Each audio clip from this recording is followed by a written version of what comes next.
Hey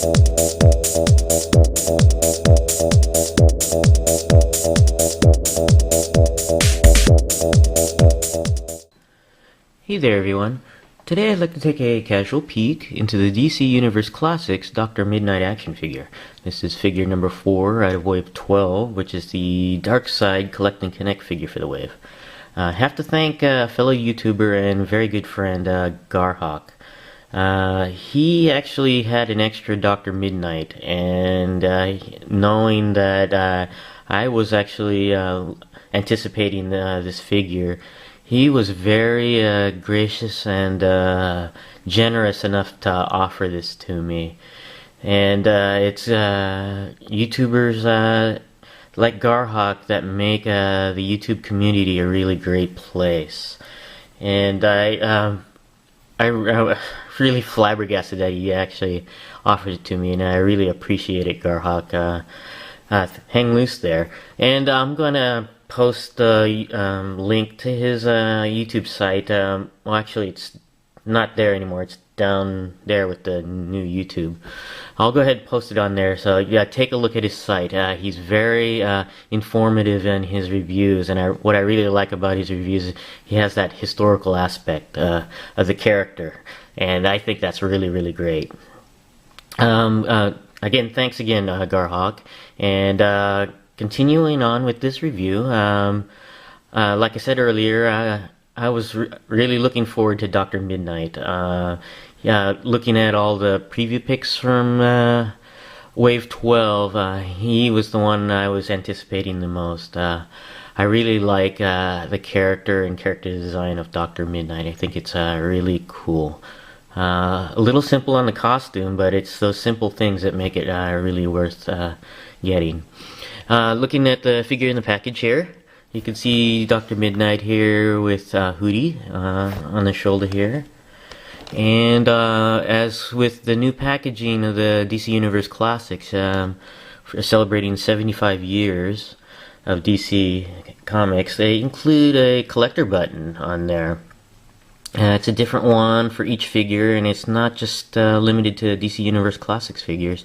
I believe the Infinite Heroes might have it. No, not the Infinite Heroes, but the Justice League figures would have it.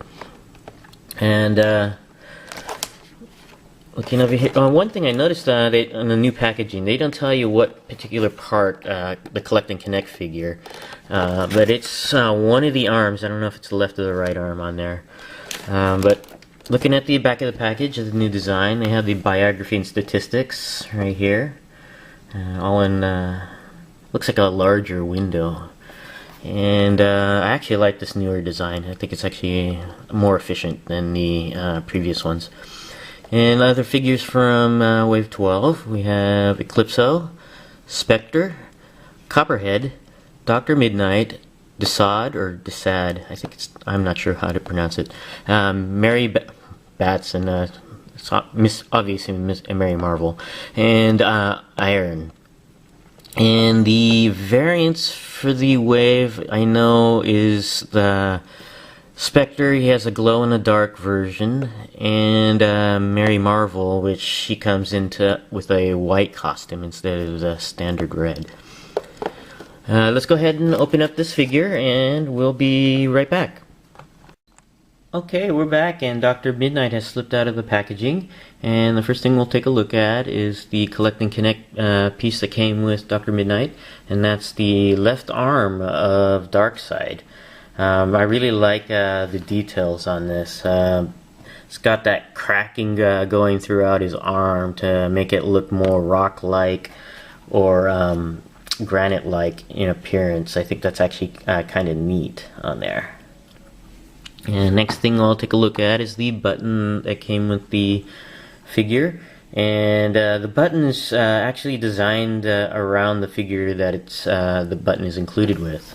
And you can see here Dr. Mid-Nite and looks like the other members of JSA on there.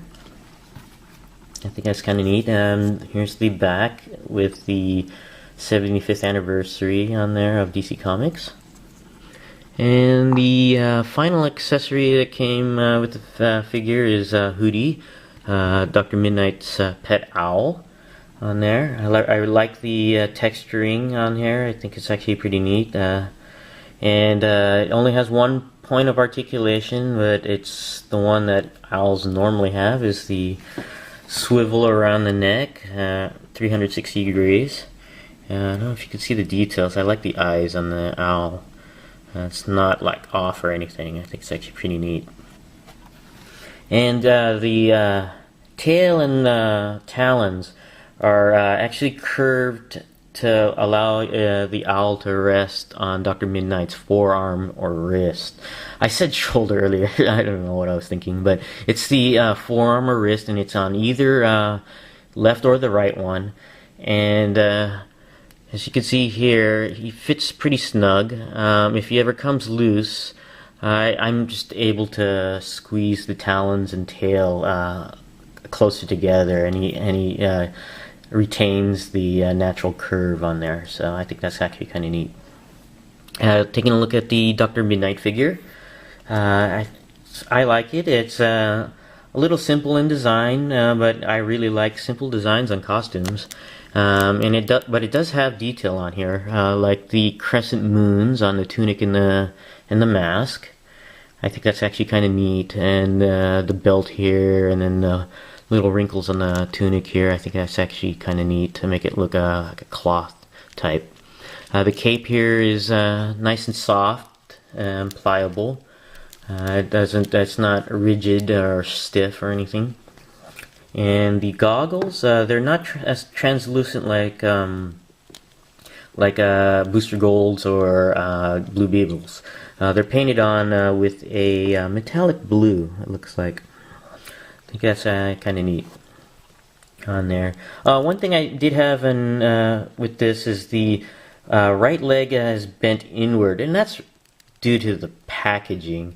I'm not sure why the designers from these companies make the package bent to bend inward or outward. I think it's because to secure the figure in the package so it doesn't move around too much, but it came with elastic bands to secure the figure in place, so I don't really know why the companies continue to design the packaging to bend in or out, and it just skews the figure, especially if the figure is in that packaging for a long time.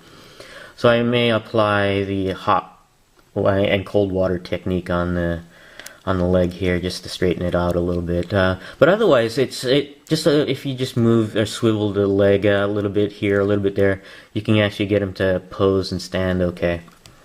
Going over the articulation, the head moves from side to side but doesn't go all the way around due to the cape here. His chin runs into the cape. The head doesn't go up or down, even though the cape doesn't restrict it. It's just that the back of the head is tight against the neck there to allow it to go up or down. The arms do go all the way around. They do go out and in. They swivel at the bicep, bend at the elbow, and rotate at the wrist. The torso goes back and forth, up and down. The waist goes all the way around. The legs go out to the back and to the side. The tunic here restricts it slightly, but not too much. The thighs go all the way around. They bend at the knees, and the figure's feet go up and down, but don't go back around. Overall, I'm naturally biased toward Dr. Mid-Nite. I really like the character, so I'm gonna like him no matter what his flaws are. If you're a fan of JSA or Dr. Mid-Nite, I recommend picking him up if you can find him. I had trouble finding mine because there's just Wave 11 and 12 are just not available in my area.